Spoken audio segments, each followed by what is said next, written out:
우리 같이 하나님 말씀 봅시다. 오늘 우리 함께 볼 말씀은 사무엘하 우리 10장입니다. 사무엘하 10장. 제가 가진 성경으로 구약 성경 477쪽에 있는 사무엘하 10장 1절로 마지막 19절까지 우리 한번 천천히 읽어보도록 하겠습니다. 시작. 그 후에 암몬 자손의 왕이 죽고 그의 아들 한운이 대신하여 왕이 되니 다윗이 이르되 내가 나하스의 아들 한운에게 은총을 베풀되 그의 아버지가 내게 은총을 베푼 것 같이 하리라 하고 다윗이 그의 신하들을 보내 그의 아버지를 조상하라 하니라. 다윗의 신하들이 암몬 자손의 땅에 이르매 암몬 자손의 관리들이 그들의 주 한운에게 말하되 왕은 다윗이 조객을 당신에게 보낸 것이 왕의 아버지를 공경함인 줄로 여기시나이까.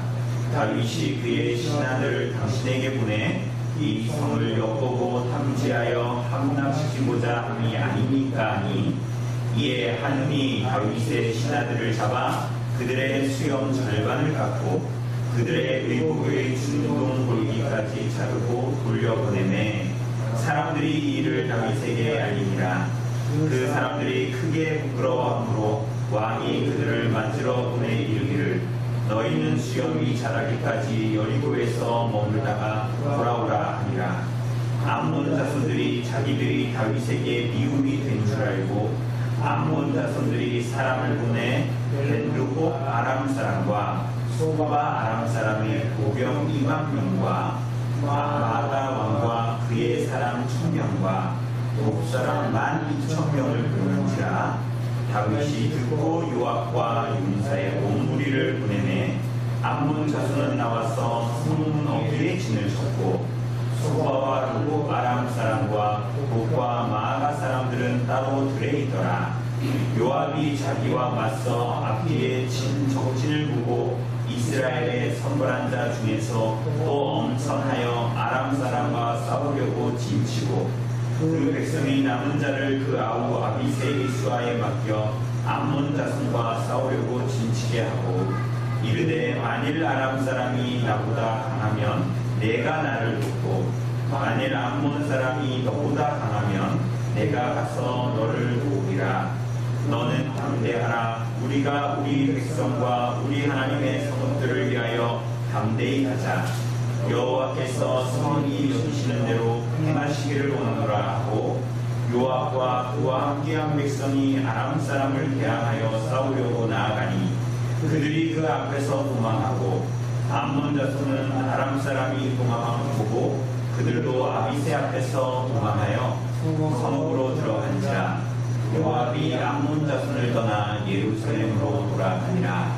아람 사람이 자기가 이스라엘 앞에서 패하였음을 보고 다 모이매 하다네셀이 사람을 보내 강 건너쪽에 있는 아람 사람을 불러내매 그들이 헬람에 이르니 하다네셀의 군사령관 소박이 그들을 거느린지라.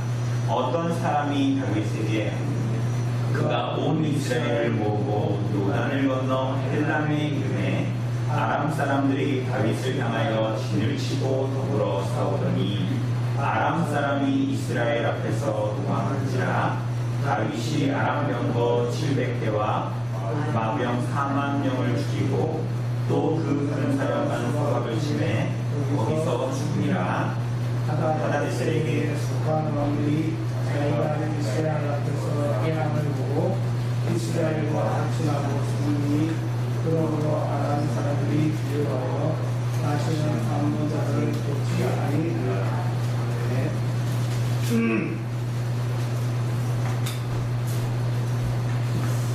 예, 우리 오늘 지난주에 우리가 본문은 구자는 우리가 지난주에 보았다시피 이 요나단과 언약을 맺은 무비보셋이 누구의 아들이었습니까? 요나단. 그렇죠. 이 요나단의 아들이지 않았습니까? 그죠?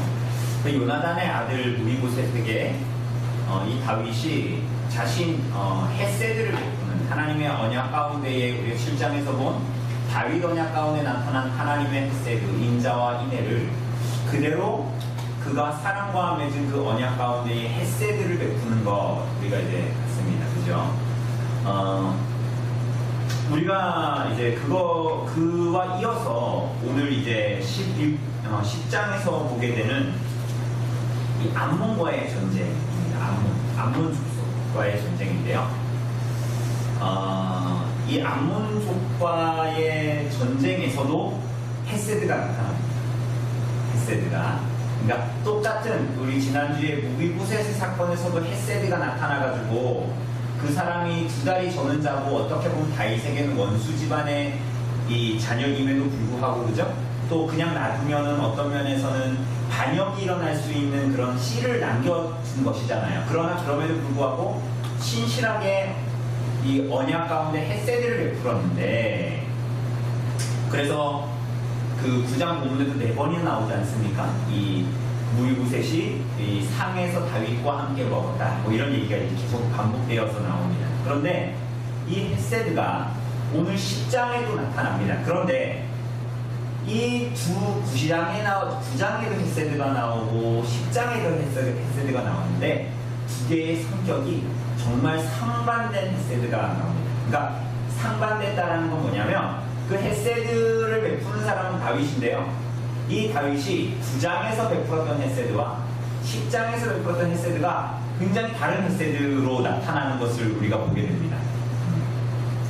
우리가 이것을 통해서 결국은 우리가 다윗이 예수 그리스도를 예표하는 사람임에는 분명하지만 이 이스라엘 나라가 하나님과의 언약 가운데에서 계속 나아갈 수 있었던 이유는 이스라엘 나라가 어떤 면에서 부강하게 그렇게 나아갈 수 있었던 이유는 다윗이 똑똑하고 잘나고 능력 있는 왕이요 대통령이라서 그런 게 아니라 하나님이 하나님의 나라를 다스리기 때문입니다.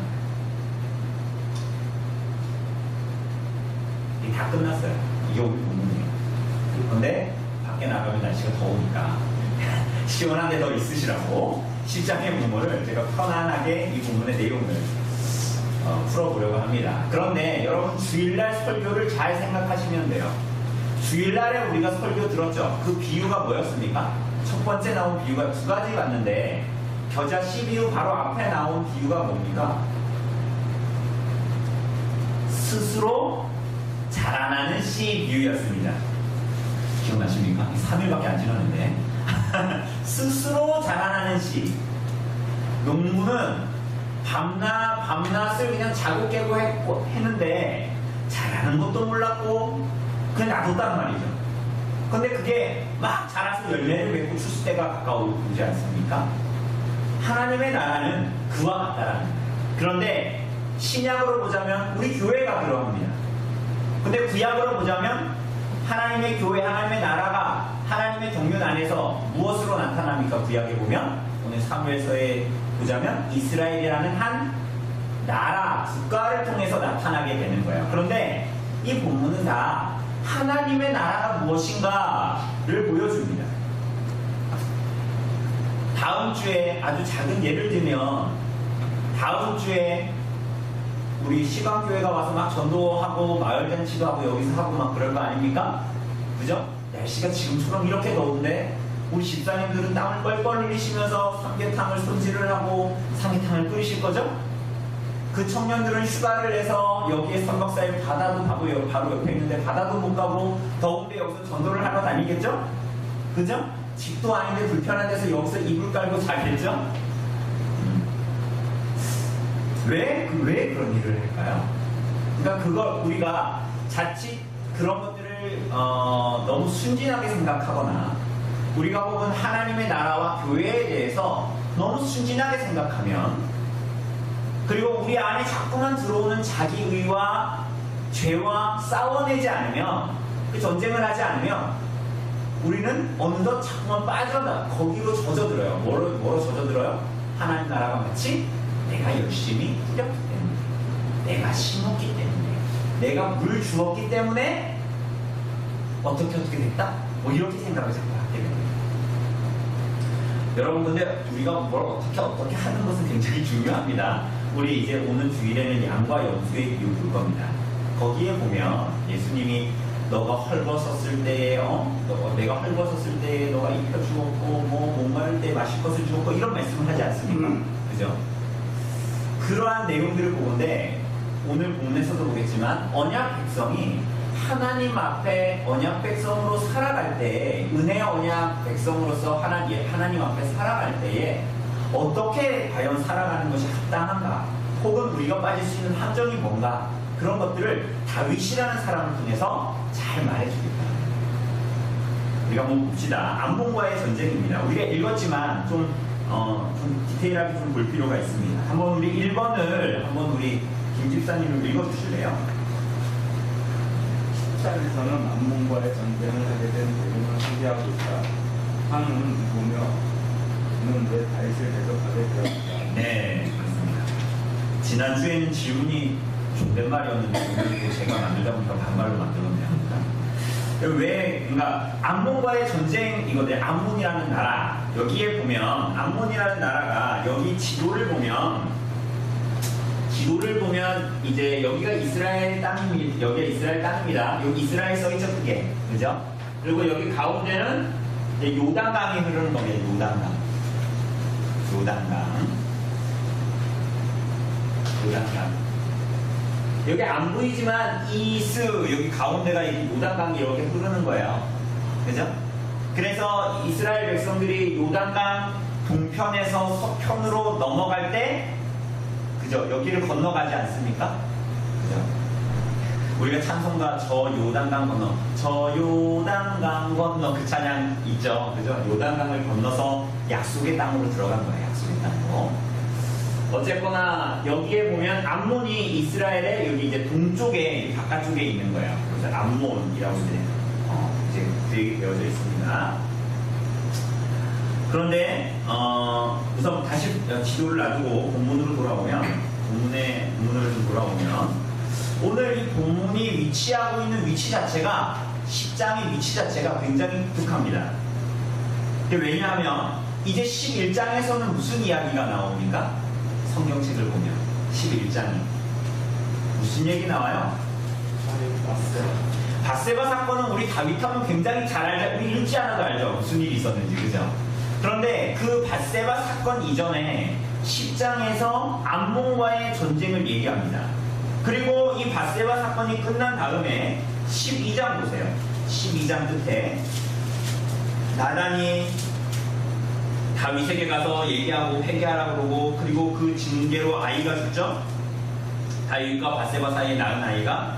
그리고 나서 26절에 보니까 12장 26절에 보니까 어떤 사건이 나타납니까? 요압이 누구의 땅? 암몬 자손의 땅 랍바를 칩니다. 그러니까 마치 이게 보자면 앞뒤로 다윗과 밧세바 사건이 딱 가운데 있고 봉투처럼 위아래로 암몬과의 전쟁의 사건을 기록하고 있는 것을 우리가 봅니다. 그래서 이 이야기를 통해서 본문 자체가 뭘 얘기하냐면 이 밧세바의 사건이 왜 나타나고 있는지 마치 서막 다윗 왕가의 위기에 대한 서막처럼 암몬의 사건을 앞뒤로 딱 놔뒀습니다. 이게 아주 중요합니다. 그런데 왜 이걸 나누냐 하면 우리가 나중에도 볼 거지만 하나님께서 아주 극명하게 드러내십니다. 그게 근데 오늘 본문에도 서막처럼 나와요. 어떻게 나오냐? 다윗의 어떠함을 보여주고요. 또 동시에 그러함에도 불구하고 다윗의 악함, 다윗의 어떠함, 다윗의 악한 지혜 이런 걸 뛰어넘는 하나님의 일하심 그런 것들을 보여줍니다. 자, 어쨌거나 다시 본문으로 돌아오면 암몬과의 전투를 기록하는데요. 이 전투는 8장 3절 이하의 내용을 확대해서 보여주는 것입니다. 8장 3절, 사무엘하 앞에서 나왔던 8장 3절 이하의 내용을 보여주는데요. 8장 3절에 보면 롭의 아들 수바왕 하다데셀이 자기 권세를 회복하려고 유브라데 강으로 갈 때 다윗이 그를 쳤어. 뭐 이런 얘기 나오죠. 그죠? 그리고 이제 쭉 내려오다가 12절에 보면 이제 요약해서 우리 8장 1절에도 나왔고 3절에도 나왔고 5절에도 나왔고 9절에 나왔던 그 11배를 다 쳤던 사건이 8장에 쭉 나오는데 그걸 요약해서 12절에 보면 뭐라 그럽니까? 곧 아람과 모압과 암몬 자손과 블레셋 사람과 아말렉에서 얻은 것들과 소바왕 르호브의 아들 하다데셀에게서 노력한 것과 같이 드리니라. 뭐 이렇게 한꺼번에 뭉쳐서 간략하게 전쟁의 결과를 딱 말하고 있지 않습니까? 그죠? 이렇게 이 8장에 나온 사건들을 암몬에 대한 사건을 딱 확대해 놓은 것이 이 10장의 내용입니다. 10장의 내용. 자, 그런데 여러분 혹시 이 다윗 그리고 다윗 이전의 사울 왕과 이어서 이 암몬 사람들이 나왔던 사건들이 있었습니다. 혹시 여러분 기억이 나십니까? 언제적 얘기인데 그걸 물어봐요. 그죠? 그게 사울이 왕되기 전에 나타났던 게 있습니다. 그게 뭐냐면 사무엘상에 나타나는 사건입니다. 사무엘상 11장에 보면 사무엘상 11장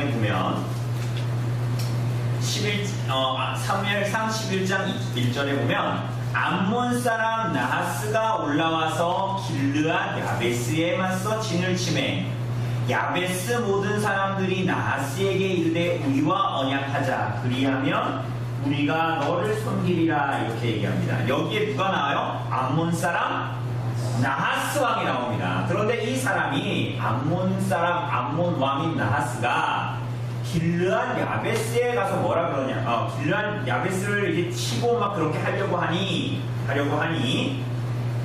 길르앗 야베스 백성들이 특별히 그 장로들이 아마 나갔겠죠? 장로들이 나가가지고 어떻게 합니까? 우리하고 뭘 맺자? 언약 맺재요. 언약을 맺는데 그러면 언약을 맺어가지고 우리가 너네 암몬 자손을 섬기겠다 이렇게 얘기합니다. 그러니까 나하스가 뭐라 그래요? 아주 악랄한 말을 합니다. 그래 언약한다. 언약하는데 어떻게 하면 언약하겠다? 우리가 니네한테 가가지고 어떻게 한다? 너네 오른쪽 눈을 다 잡아 뺀 다음에 굉장히 잔인한 놈들이죠. 다 잡아 뺀 다음에 내가 너희와 언약을 맺겠다 이렇게 얘기한 거죠. 그러니까 이게 뭐냐면 본문에도 나왔다시피 내가 온 이스라엘을 이같이 모욕하리라 라고 한 사람이 나하스 왕이에요. 나하스 왕. 그러니까 이렇게 함으로 말미암아서 이제 이스라엘을 모욕하겠다 이렇게 얘기합니다. 우리가 아는 것처럼 그래서 이 길르앗 야베스 장로들이 도움을 요청하는데 그걸 누가 듣습니까? 사울이 듣고 온 이스라엘의 전령을 보내서 군대를 모아서 암몬을 이깁니다.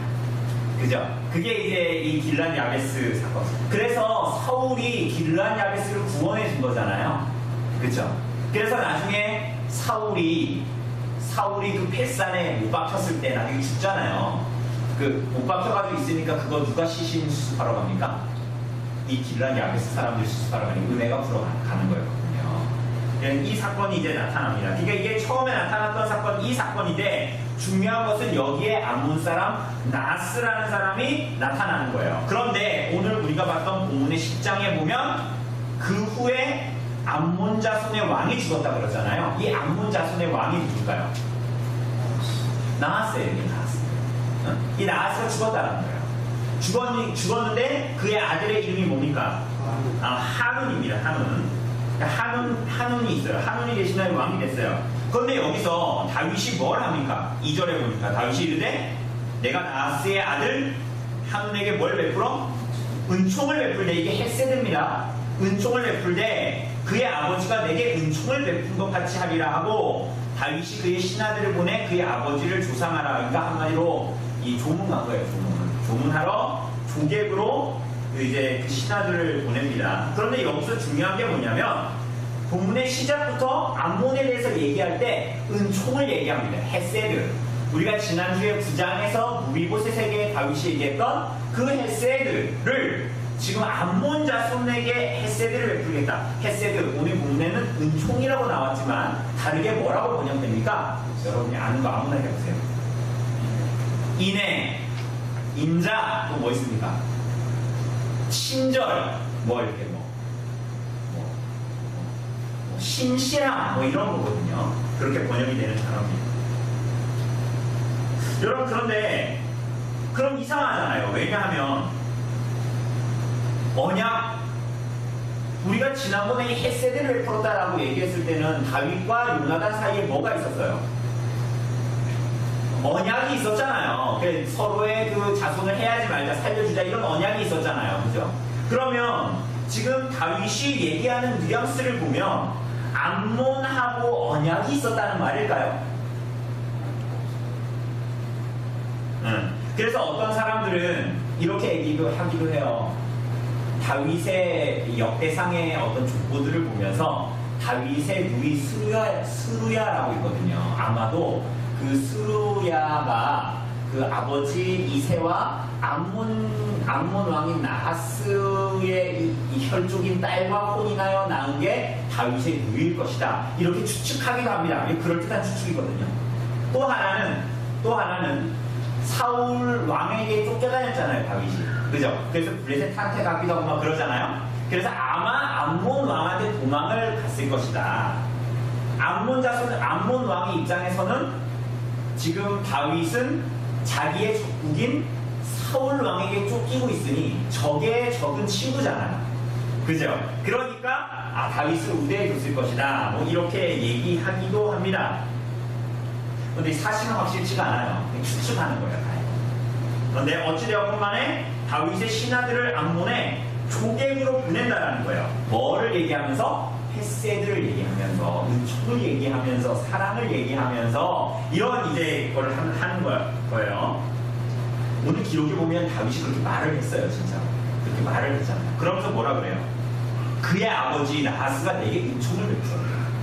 좀 이 말도 좀 이상한 거예요. 그러니까 우리는 여러분과 저는 착한 마음으로, 우리 성도들은 마음이 착하기 때문에 착한 마음으로 성경에 써져 있으니까 다윗이 나하스한테 뭔가 빚을 졌구나, 이렇게 착한 마음으로 다윗의 말을 고지고대로 다 봤잖아요. 근데 이후에 보면 좀 이상해요. 예. 자, 봅시다. 조객으로 보냅니다. 조객을 보내니까 이 암몬 왕의 이 관리들이 있을 거 아닙니까? 그죠? 장관들이, 그 사람들이 뭐라 그래요? 그거 보고 다윗이 보낸 조객들을 순수한 눈으로 보지를 않고 이렇게 해가지고 보는 거예요. 이렇게 해가지고 왜 왔다? 저놈들이 우리나라를 엿봐가지고 쳐들어오려고 했다. 그렇게 얘기하는 거예요. 하는 왕이시여, 쟤네들이 그냥 온 것 같습니까? 다윗이 당신에게 정말 좋은 마음으로 왔겠습니까? 그게 아닙니다. 저놈들이 저렇게 확장하고 있는데 우리나라를 쳐들어오려고 지금 조문객을 과장해서 온 겁니다. 이렇게 얘기하는 거예요. 그러니 하는 왕이 어떻게 했습니까? 조문 다윗의 신하들을 어떻게 합니까? 잡아다가 그들의 수염을 반으로 잘라버립니다. 반으로 자르면 이쁠까요? 아닙니까? 지금 면도 안 하고 그게 아니라 이 사람들이 수염을 길게 이렇게 기르고 다니고 이렇게 수염이 있었으니까 그걸 반으로 잘라버렸습니다. 뿐만이 아니에요. 그들의 의복을 어떻게 합니까?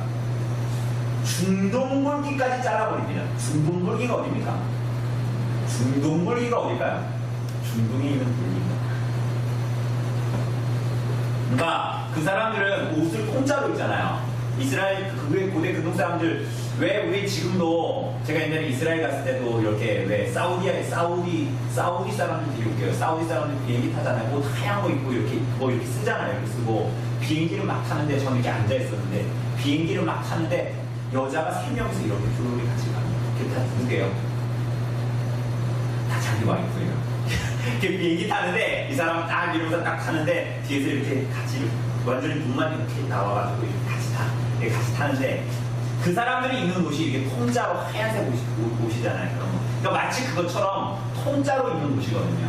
예수님도 그러했죠. 그런데 이 옷을 어떻게 했다는 거예요? 조문 온 사람들 수염만 반으로 확 자른 게 아니라 옷도 반으로 확 잘라버린 거예요. 그러니까 중동볼기까지. 그게 무슨 얘기예요? 이게 엉덩이 반이 드러나게 잘라버린 거예요. 그러니까 얼마나 수치스럽겠습니까? 그리고 이 시대 지금의 남자의 위상은 많이 떨어졌지만 이 시대의 남자는 그런 게 아니잖아요. 이 모든 명예와 수치를 완전히 다 갉아먹은 거예요. 그래서 이 사람들이 집으로 돌아올 때 어떻게 돌아왔을까요?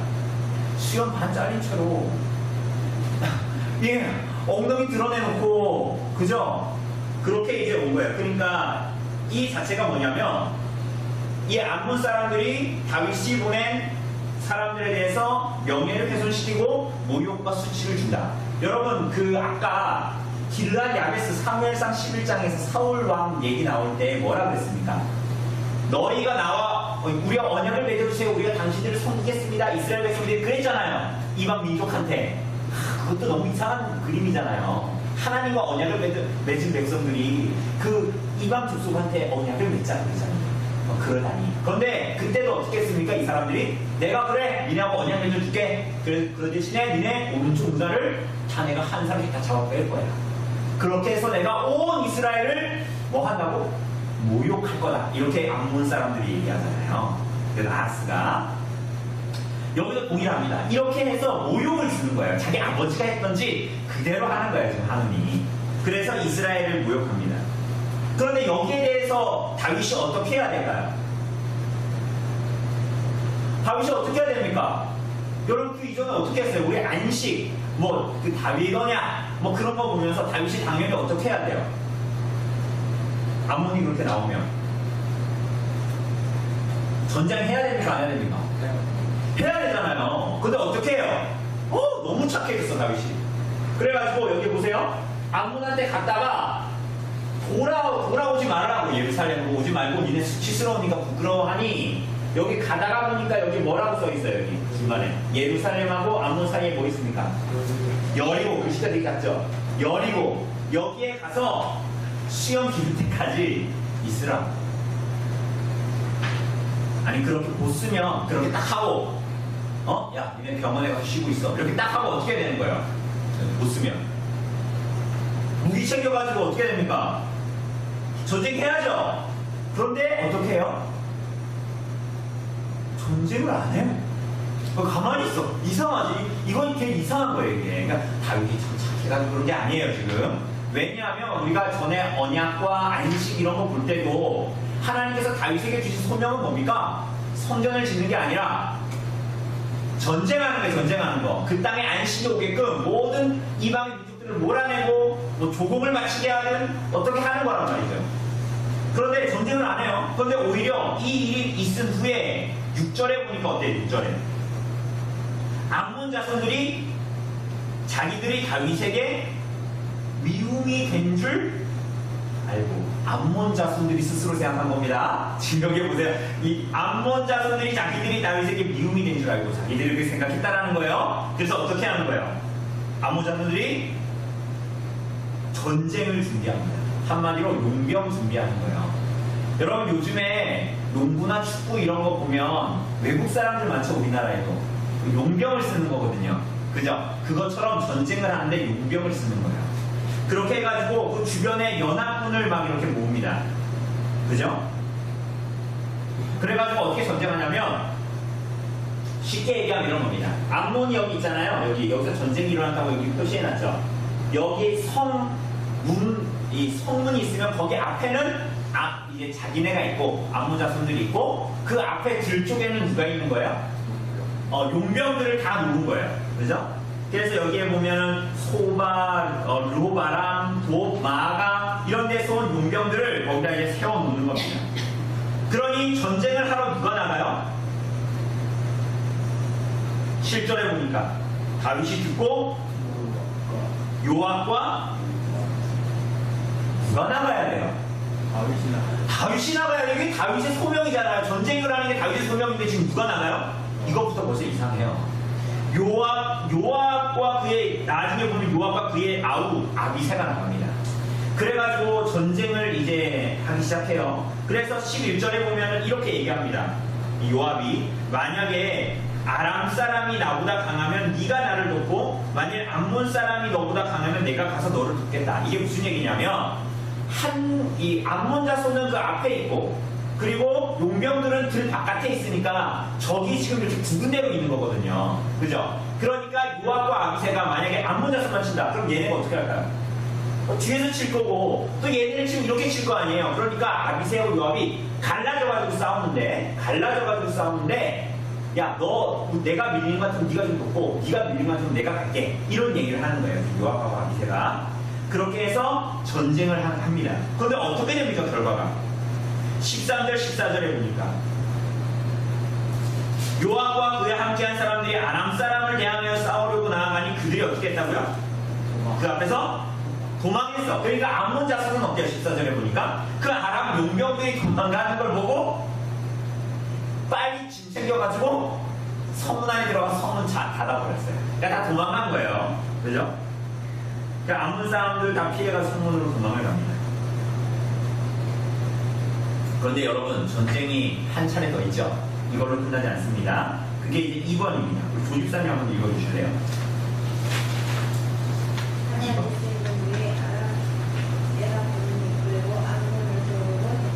네, 지금 전쟁이 이렇게 끝나고 아람은 그렇게 갔고 암몬도 이렇게 뭐 들어갔는데 전쟁이 그것으로 끝나지 않습니다. 16절에 보면 아람 사람이 자기가 이스라엘 앞에서 패하였음을 보고 다 모임에 이렇게 얘기하잖아요. 그죠? 다 모임에 하닷 에셀이라는 사람이 이 사람이 사람을 보내서 연합군을 다시 모읍니다. 아람 나라의 군대들을 다시 모으기 시작합니다. 이게 무슨 얘기냐면 자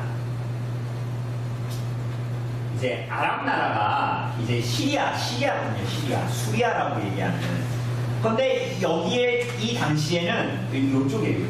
요쪽인데 이 아람 나라는 소국으로 다 나누어져 있어. 그러니까 크게 아람이라고 하는데 이 작은 나라들로 이루어져 있어요. 그래서 마가, 뭐 이렇게 있는 거예요. 그런데 거기서 가장 가장 센 나라가 어느 나라였냐? 소바 아람이라는 나라, 소바라는 나라였어요. 거기서.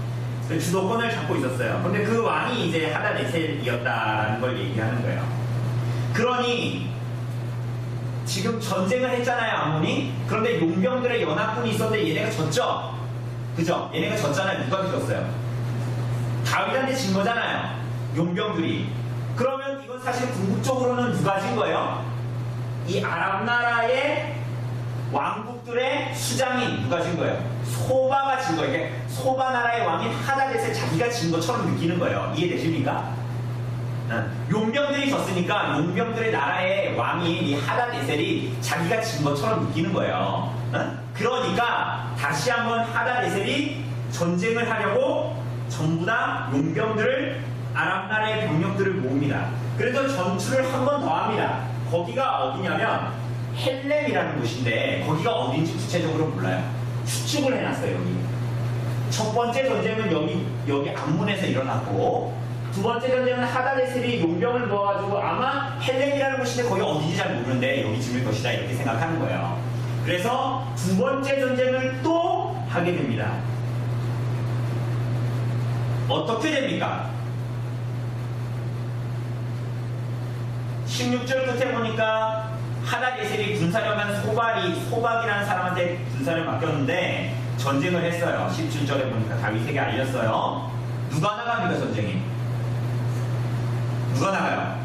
이번 전쟁에서 다윗이 나갑니다. 다윗이 나가서 어떻게 돼요? 18절에 보니까 아람 사람들이 다 도망했고 다윗이 아람 병력 700대와 마병 4만 명을 죽였다. 그리고 소박을 쳐서 거기서 죽였다. 이렇게 얘기합니다. 그죠? 다윗이 여기서 크게 승리합니다. 그래서 아까 읽었던 사무엘하 8장 4절에 보면 6절에 보면 다윗이 다윗의 종이 됐다. 조공을 바쳤다. 그래서 이렇게 얘기하는 거예요. 8장의 요약본으로 된 걸 10장에서 확대해서 얘기하는 거예요. 암몬에 대해서. 이게 오늘 전체 얘기입니다. 이제부터가 중요해요. 이걸 해석하는 거예요. 우리 성경을 볼 때도 항상 구약을 볼 때 이렇게 보는 거예요. 이 내용을 알고 전체적인 맥락에서 해석을 해야 될 거 아니에요. 이게 대체 왜 이렇게 있는 거야? 왜? 우리 3번 한번 김 기사님 읽어주세요. 암몬과 이 관계에서 다윗이 베푸고자 했던 헤세드는 어떤 성격을 가진 것인가? 이게 아까 9장하고 10장에서 나타난 9장의 무비보셋과 10장의 이 암몬과의 이야기에서 나타나는 둘이 공이 나타나는 헤세드라는 단어를 유념하여 볼 필요가 있다. 9장에서는 3번이나 반복됩니다. 1절, 3절, 7절에서 무비보셋을 향한 헤세드, 언약으로 말미암은 헤세드를 반복해서 말합니다. 10장에서도 다윗이 반복해서 헤세드를 말합니다. 2절에서. 그런데 여기서 보면 헤세드가 어디에 베풀어지는가 하는 것이 참 중요하다 그랬죠. 9장의 헤세드는 아까도 얘기했다시피 요나단과 다윗 사이에 있는 언약, 7장에 나타나는 다윗과 하나님 사이의 언약, 그 안에 뭐가 있어요? 그 가운데는 헤세드라는 성격이, 하나님께서 일방적으로 베푸시는 인자와 인애. 여러분과 제가 하나님의 은혜 언약 안에 있잖아요. 그런데 하나님께서 우리들에게 언약을 베푸실 이유가 있습니까? 없습니까? 그분은 창조주시고 우리는 피조물이잖아요. 이미 너무나 큰 격차가 있잖아요. 그런데 하나님께서 우리에게 언약을 맺으신다 그럴 때 그 언약이, 그래가지고 여러분들한테 야 너네 참 언약 참 순종했다, 너에게 상 줄게, 이럴 필요가 하나님 편에서 있을까요? 없을까요? 없어요. 이미 여러분과 저에게 언약을 주신 것 자체가 은혜잖아요. 말로 할 수 없는 은혜고 상을 안 주셔도 되는 은혜잖아요. 그죠? 언약의 성격이 그렇단 말이죠. 그런데 물론 여기서 아까 우리가 본 대로 사무엘 상에서도 길라 야베스에게 암몬 자손이 말할 때도 언약을 동일하게 이야기하죠. 근데 이 언약은 무슨 언약이에요? 자비의 언약입니까? 사랑의 언약입니까? 은혜의 언약이에요? 암몬이 얘기했던, 길라 야베스에게 얘기했던, 그렇지 않죠? 잔인하고 무자비하고, 그죠? 불종시키는, 그죠? 수치와 모욕을 주는 그런 언약이었다는 것을 우리가 보게 됩니다. 그래서 그 사람들이 언약에 대한 언약을 말하면서 헤세드를 말하는 것 같지만, 언약을 말하는 것 같지만 실상은 그것이 언약이 아니라 오히려 하나님의 헤세드를 조롱하고, 하나님을 조롱하고, 언약에서 흘러나오는 헤세드를 조롱하는 식으로 나타난다라는 거예요. 자, 그런데 그렇게 보자면 지금 암몬 자손에게 다윗이 헤세드를 말했다는 것 자체가 너무 이상하잖아요. 그럼 왜 이런 일이 일어났을까요? 자, 생각해 봅시다. 다윗이 한온의 아버지 나하스가 죽었을 때 그에게 위로의 메시지를 보내고 조객을 보낸 이유는 뭘까요? 이유가. 그 이유가 뭐라고 생각하십니까?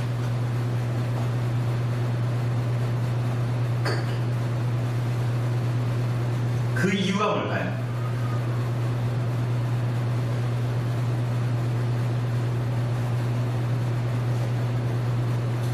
그러니까 여기 2절에 나오는 그의 아버지가 내게 은총을 베푼 것 같이, 이런 말은 이빠른 말입니다. 이빠른 말. 다윗이 아닙니다. 왜 다윗이 이 헤세드, 왜 헤세드를 이 나하스 그리고 한온에게 보였을까요? 왜 그랬을까요? 이게 뭐냐면 헤세드의 잘못된 예를 보여주는 거예요. 다윗이 받은 헤세드를 그가 어떻게 지금 나타내고 있는가를 보여주는 아주 나쁜 예를 10장에서 보여주고 있는 거예요. 근데 이게 사실은 헤세드가 아닌 거예요. 헤세드라고 말하는 헤세드가 아닌 헤세드를 하는 거예요. 왜 그럴까요? 왜? 우선은 대상을 보면 자기가 헤세드라고 얘기하는데 사실은 암몬 자손에게는 헤세드를 말할 수 없어요. 왜? 아까 사무엘 상에서도 봤고 오늘 본문에서도 봤다시피 암몬 자손은 이스라엘 백성들을 어떻게 하는 거예요? 조롱하고 모욕하는 사람이에요. 근데 조롱하고 모욕하는 그 사람들은 사실은 궁극적으로는 뭘 모욕하는 거예요? 하나님을 모욕하고 하나님을 만홀히 여기는 자들이거든요. 근데 그들에게 헤세드는 합당하지 않아요. 무슨 얘기냐면 하나님은 불의에 대해서 진노하십니다. 하나님을 멸시하는 자들에게는 그 악을 갚으시는 분이십니다. 공의의 하나님이시니까.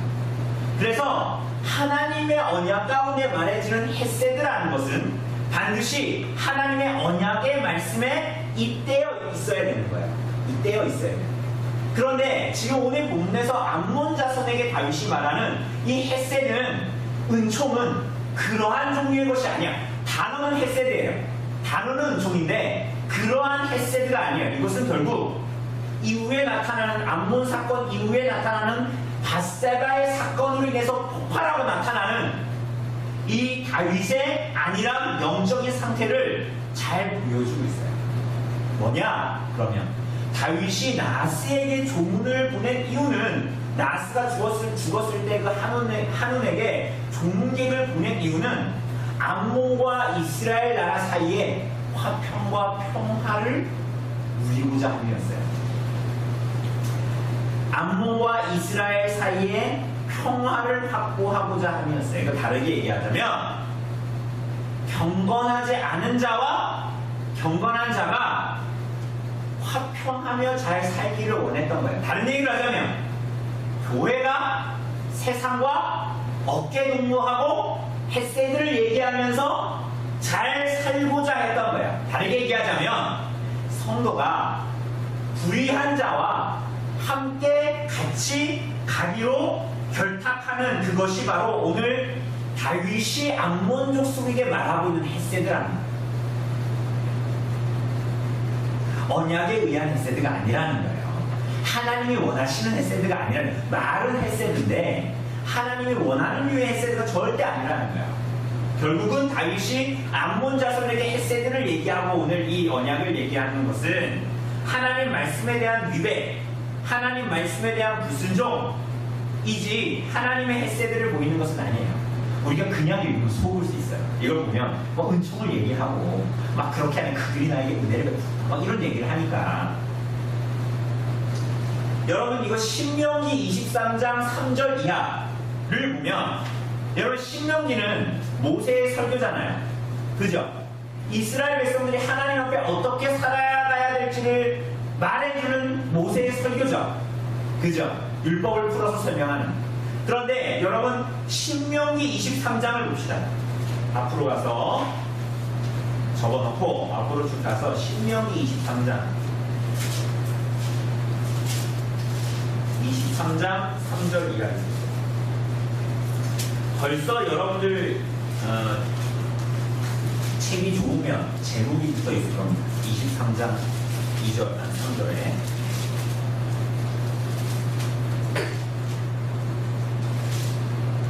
뭐라 그래요? 23장 3절 여러분 제목이 뭐라고 되어 있습니까?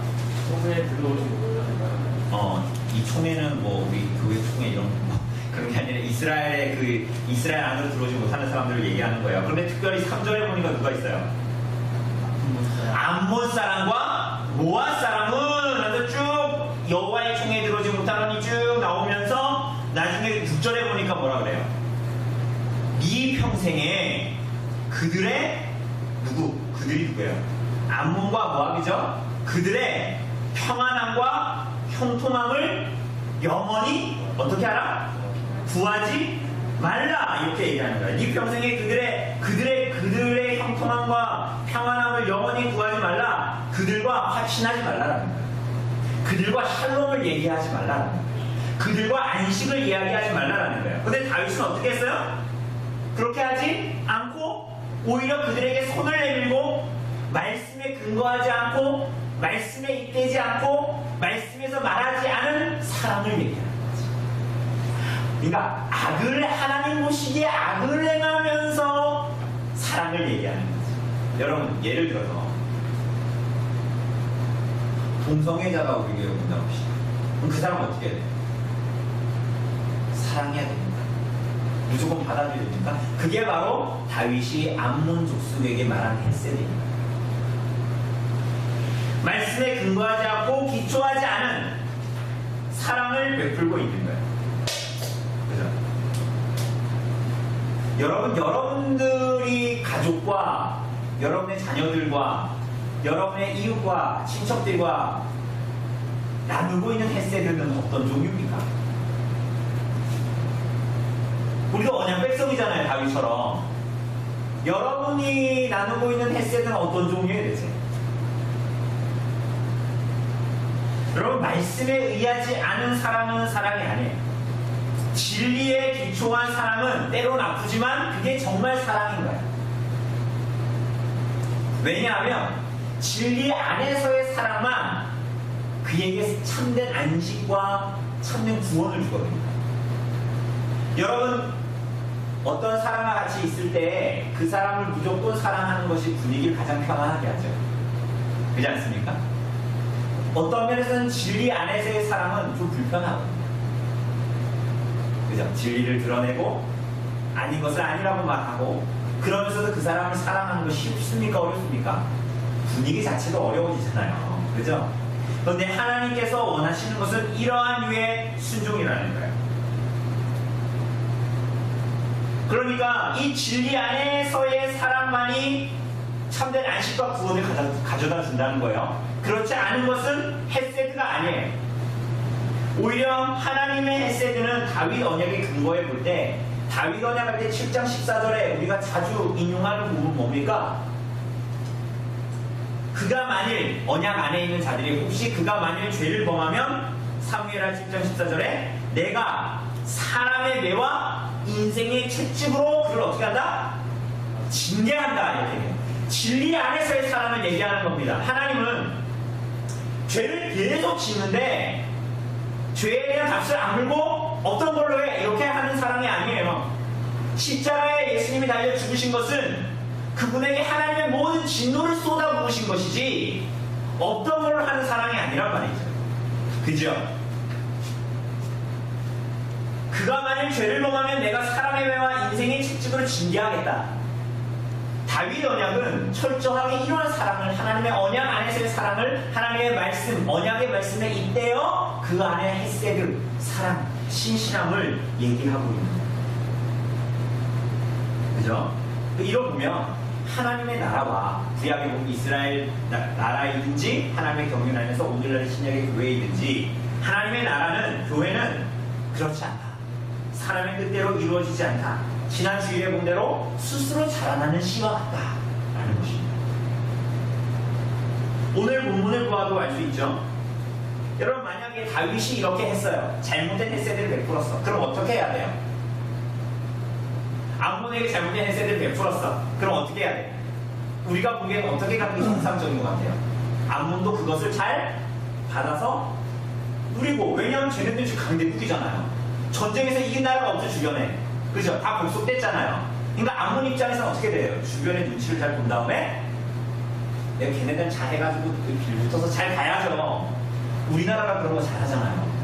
약소국이고 주변에 강대국들이 있으니까 그 줄타기를 굉장히 잘해야 되잖아요. 그죠? 암몬도 그렇게 했었어야 되는데 그렇게 해야 또 마땅한 것 같아. 그렇게 했어야 되는 것 같아. 그래야 암몬이 똑똑한 짓을 하는 것 같은데 어떻게 합니까? 그거를 어떻게 해요? 거부하죠. 하나님이 암몬 자손, 암몬의 장관들을 사용해서 이것을 거부하게 하시는 거예요. 예, 이해되십니까? 하나님이 암몬 장관들의 마음을 붙들어서 다윗의 그 잘못된 헤세드를 오히려 거부하게 하세요. 그래서 어떻게 합니까? 오히려 그들과 전쟁을 하십니다.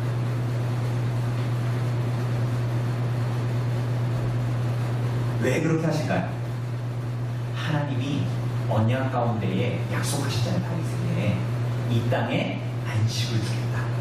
그리고 너의 아들에게 선전을 지게 하겠다. 참된 샬롬이 임하게 하겠다. 그렇게 약속했잖아요. 그죠? 그런데 만약에 이 약속과 언약이 다윗 한 사람에게 붙들려 있으면 다윗이 뭐 잘못하면 다 끝장나는 거잖아요. 하나님 나라는 스스로 잘하는 씨가 아닌 게 되는 거잖아요. 그런데 어떻게 합니까? 하나님께서 오히려 하나님은 하나님의 뜻을 그들의 잘못된 행동을 통해서도 놀랍게도 이루시고 하나님의 뜻을 이루시고 하나님의 열심과 주권으로 하나님의 나라를 이루시는 거예요. 마치 스스로 자라나는 씨앗처럼. 우리가 이번 주 마가복음 4장을 통해서 본 스스로 자라나는 씨앗처럼 하나님의 나라를 하나님께서 그렇게 이루어 가시는 거예요.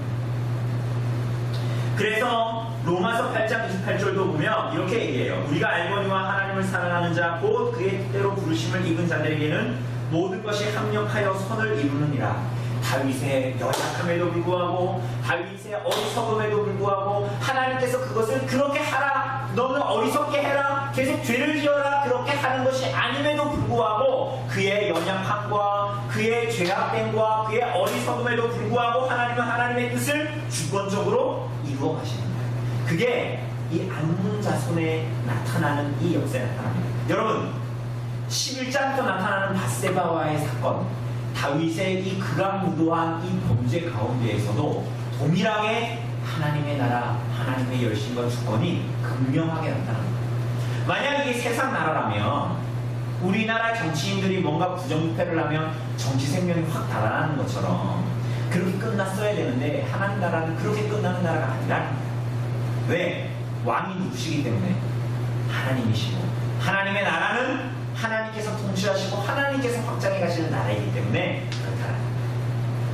마지막으로 한번 4번 우리 조립사님 한번 읽어주실래요?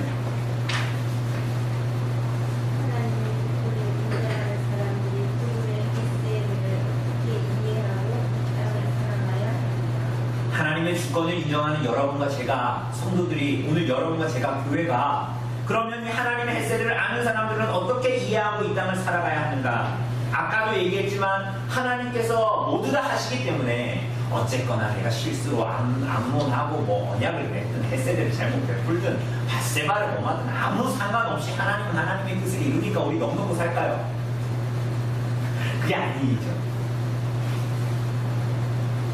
여러분, 다윗의 행보를 보면 무슨 생각이 듭니까? 이렇게 생각하면 안 돼요. 다윗이 이렇게 했으니 인간은 어쩔 수 없어. 그 말에 뭐가 있어요? 나도 어쩔 수 없어. 여러분, 이 얘기 하라고 하나님이 이 다윗 얘기 기록해 놓으신 거 아닙니다. 다윗을 표본으로 딱 던져주시고 얘도 이렇게 했으니까 니네도 안 돼, 이 얘기 하시려는 게 아니라 너희도 어쩔 수 없으니까 그렇게 살아라가 아니라 오히려 하나님의 열심과 주권이 그렇게 이루실 거지만 우리들의 어떠함 때문에 하나님 나라 이루어진 건 아니지만 그러함에도 불구하고 오히려 우리들로 하여금 성령을 우리에게 주시고 성령 하나님을 우리에게 주시고 하나님의 뜻을 분명히 알고 뿐만이 아니라 성령을 통해서 하나님의 능력을 힘입어 하나님의 말씀에 순종할 수 있게 하셨다. 그걸 보여주시는 거예요. 여러분과 저의 상태는 어떤 상태입니까? 아담이 타락하기 전에 아담은 어떤 상태입니까? 죄를 지을 수도 짓지 않을 수도 있는 정말로 자유의지를 가진 상태였죠? 타락한 인간은 어떤 상태입니까? 죄를 지을 수밖에 없는 상태죠. 여러분과 저의 지금의 상태는 어떤 상태입니까? 인간은 어쩔 수 없어 이런 상태입니까? 우리 여러분과 저의 상태는 어떤 상태입니까? 죄를 안 지을 수 있는 상태예요. 죄를 안 지을 수 있는 상태가 어떤 상태입니까? 누구 때문에? 우리가 거듭나서 성령의 능력으로 죄를 안 지을 수 있는 상태. 우리가 나중에 영화되면, 죽고 나서 영화되면 어떤 상태예요? 죄를 지을 수 없는, 죄를 지을 수 없는 상태예요. 우리가 거기로 가고 있는 거예요. 그러니까 오늘날 우리 삶을 살아갈 때 어떻게 살아가는 거예요? 죄를 지을 수밖에 없는 상태, 중생하기 전에 죄를 지을 수밖에 없는 상태에 계속 머물러야 될까요?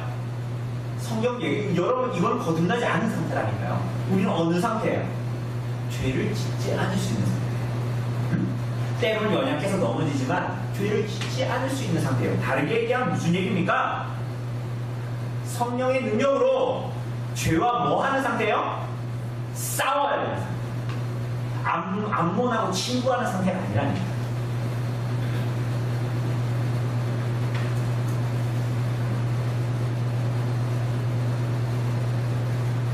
여러분, 다시 한번 말씀드리지만 다윗은 다윗 왕국의 왕이 아닙니다. 그죠? 하나님의 왕이시고 물 주지만 그것 때문에 자라는 게 아니라 자라나게 하시는 분 누구라고 그랬어요? 하나님이시고. 여러분, 이것을 잊으면 우리는 아무것도 아니에요. 그때부터 우리 자꾸 뭘 해요? 자꾸만 우리들의 능력, 우리들의 잘남 이런 것을 막 부들게 돼요. 그럼 어떻게 돼요? 내 의를 만들고 그것에 이래서 적당히 자기 의로 이 땅을 살아가게 됩니다. 그게 어떻게 나타날까요? 이런 얘기 들으면 난 아닌데? 난 자기 의 없는데? 이런 마음 들지 않습니까? 여러분 그게 어떻게 나타나는 것 같아요? 형제를 무시하고 형제를 때로는 말과 때로는 표정과 때로는 내 생각으로 무시할 때 그게 가장 잘 드러납니다. 그게 사실은 나는 내용이 없는데 하나님은 내가 이거 어디 있어 이렇게 얘기 아닌데 사실은 실제적으로 그게 어떻게 드러나냐면 우리들이 서로 어떻게 대하는가로 잘 드러나는 거예요. 그게 자기 의가 여전히 살고 자기가 구임이 안 돼서 그렇게 사는 거거든요. 교회를 섬길 때도 나타나.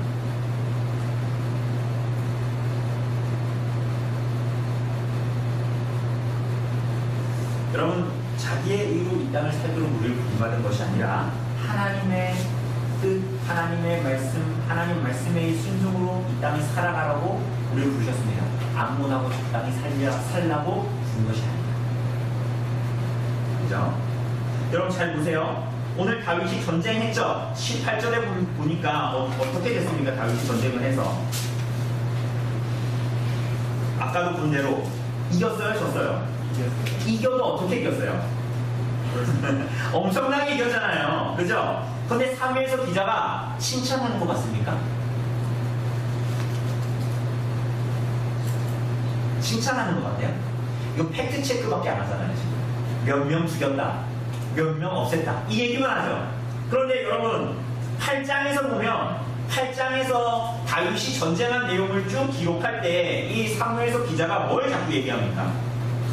6절에도 그렇고 뭐 14절에도 그렇고 뭐라 그래요? 다윗이 어디로 가든지 여호와께서 뭐하게 하셨다? 승리하게 하셨다라고 계속 얘기해요. 그죠?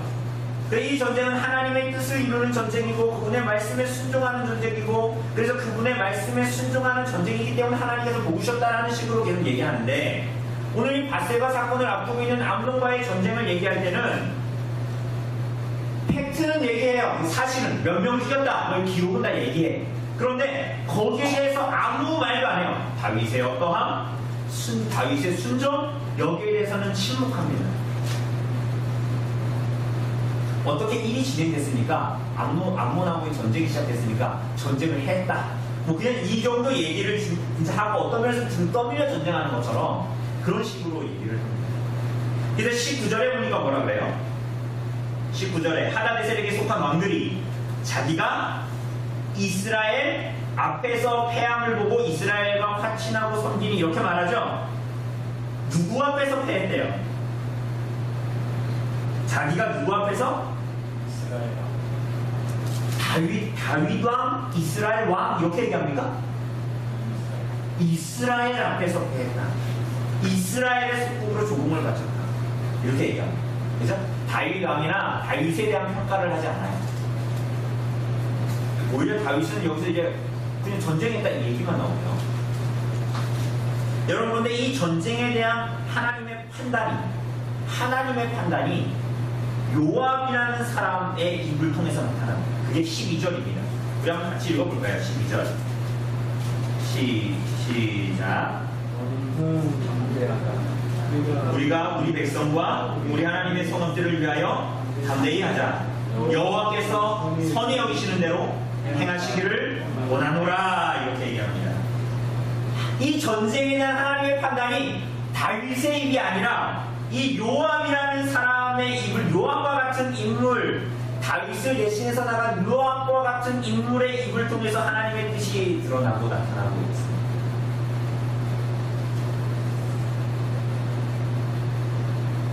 하나님의 뜻은 결국 다윗을 통해서도 그런 사람을 통해서도 나타나는데 이 다윗을 통해서 우리를 보게 되는 거예요. 여러분 우리는 어떻습니까? 이 하나님의 말씀 앞에 그리고 하나님의 언약 앞에 언약 백성으로 살아가는 삶 앞에 안주하고 있지는 않습니까? 지금 다윗이 딱 그러고 싶은 거잖아요. 이제 더 이상 전쟁 안 하고 싶은 거예요. 내가 살만하니까 전쟁 안 하고 싶다는 거죠. 그러니까 하나님께서 나름 주신 것들을 만족해 하면서 그냥 평화롭게 살고 싶은 거예요. 지금 왜냐하면 그게 다음 주에 또 나오거든요. 이제 다윗이 평정을 했는데 하나님이 주신 안식, 샬롬, 그렇게 도망 다닐 때에 그가 그렇게 원했던 안식이 정말 하나님 뜻 가운데 주어졌단 말이죠. 근데 그 가운데 다윗이 지금 하고 있는 짓은 더 이상 전쟁을 안 하고, 쉽게 얘기하면 하나님의 말씀에 순종하고 하나님의 말씀을 이때요 햇새들을 베풀고 그렇게 살고 싶지 않은 거예요. 다윗에게 주신 모든 것들이 하나님의 영광을 위한 거였습니다. 여러분과 저에게도 그렇죠. 그렇지 않습니까? 그죠? 우리들의 모든 것을 사용해서 하나님의 영광을 드러내야 하는데, 그리고 그래서 때로는 여러분과 저의 삶에는 다윗처럼 하나님께서 주셨을 때는 정말 기뻐하고 하나님이 어떻게 이것을 통해서 하나님의 부르심에 응답하며 살아갈까요? 때로는 기뻐하죠. 근데 여러분, 어느덧 우리들의 마음에 실증이 있진 않습니까? 그래서 어느덧 암문하고 당하게 살고 싶지 않아요. 어쩔 수 없다라고 얘기합니다. 하나님께서 우리에게 주신 소명은 다 상실하고 다윗이 더 이상 전쟁 안 나가는 것처럼 우리를 교회로 부르신 하나님의 부르심이 희미해져서, 옛날에는 그 부르심 때문에 기뻤거든요. 내가 교회에 다녀서 기뻤거든. 내가 하나님께 드리는 게 기뻤거든요.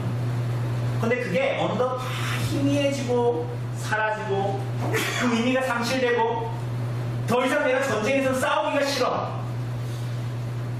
내가 더 이상은 죄와의 전쟁, 하나님의 말씀이 이거니까 내가 가정에서 어떻게 해야 되고, 하나님의 말씀이 이러니까 내가 교회에서 어떻게 해야 되고, 하나님의 뜻이 이거니까 내가 부르심 앞에 순종해서 내 달란트를 교회에 어떻게 써야 되고,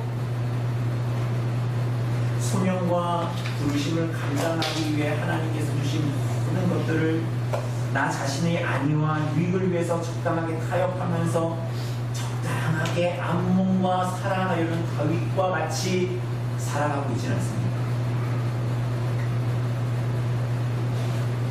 그래서 겉으로 봤을 때는 적당히 기독교적이야. 다윗이 암몬하게 하는 것처럼 적당하게 기독교적인 냄새를 풍기면서 기독교적인 용어를 써가면서 햇새들을 말해요.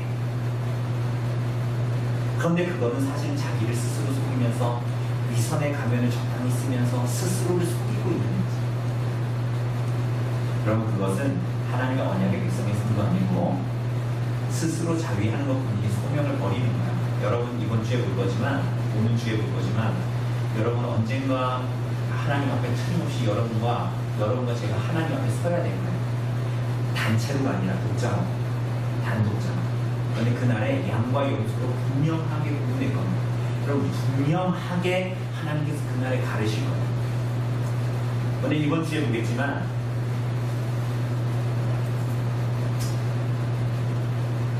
여러분, 양과 염소를 우리가 구분할 수 있을까요? 없을까요?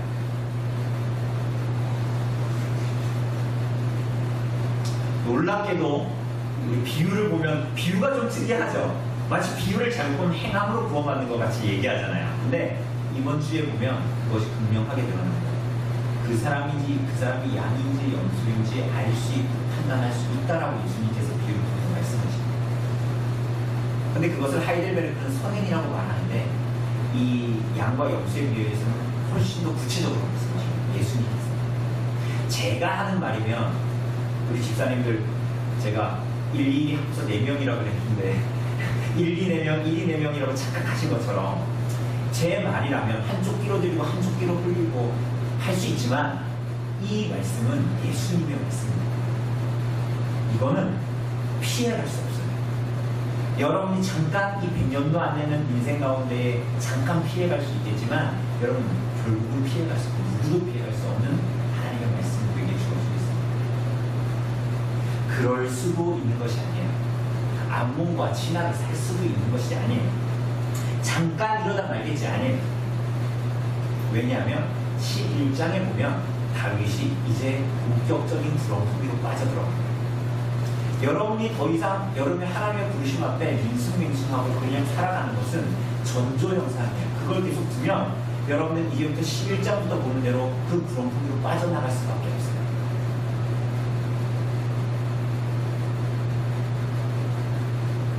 여러분, 그 자리에서 벗어나야 합니다. 그 싸움을 하셔야 돼요.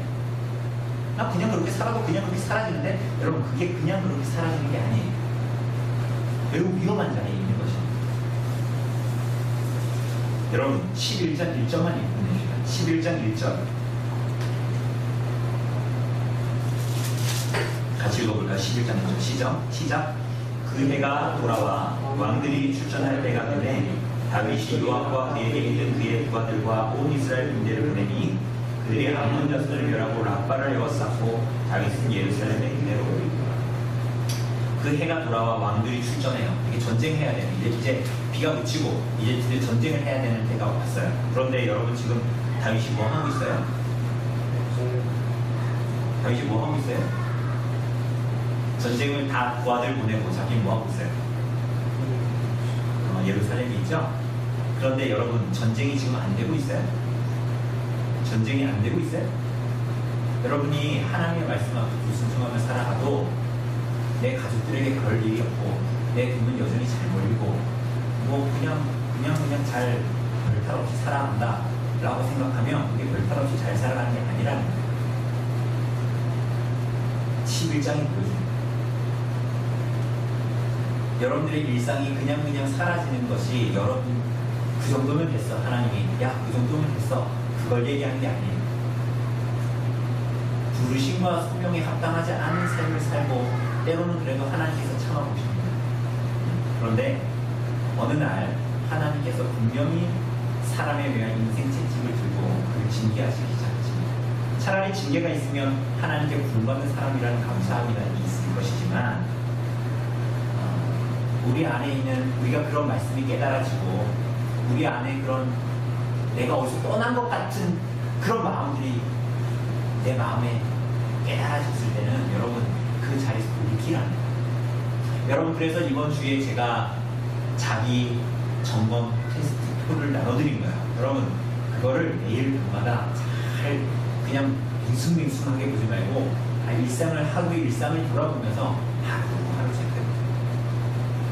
내가 하나님의 부르심과 소명에 정말 응답하면서 살아가고 있나 아니면 그냥 암몬하고 같이 살아가려고 합니다. 일상은 잘 되어지고 암몬하고 싸워가지고 랍바는 에워싸는데 나는 예루살렘에 있는데 이게 정상이 아니라니까요. 여러분 두려운 마음으로 이걸 보세요. 여러분 자신이 그 내용이 오늘 사무엘하 10장의 내용.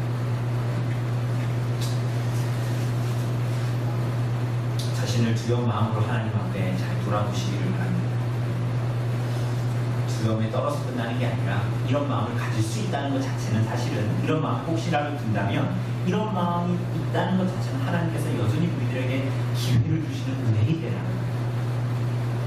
그 예배당 나가면 잊어버리지 마시고 이 마음을 잘 듣고 하나님 말씀을 간직하시고 사실 진지하게 돌아오셔야 돼요. 그리고 소명에 응답하십시오. 부르심에 응답하십시오. 그것은 큰 것이 아니에요. 여러분 나눠드린 그 종이에 있는 것처럼 너무나 우리의 일상이지만 하나님의 나라는 거기서 스스로 자라나는 씨와 같이 있는 거예요. 하나님께서 그 자리로 부르신 줄 알고 응답하시는 우리 성도님들 되시기를 바랍니다.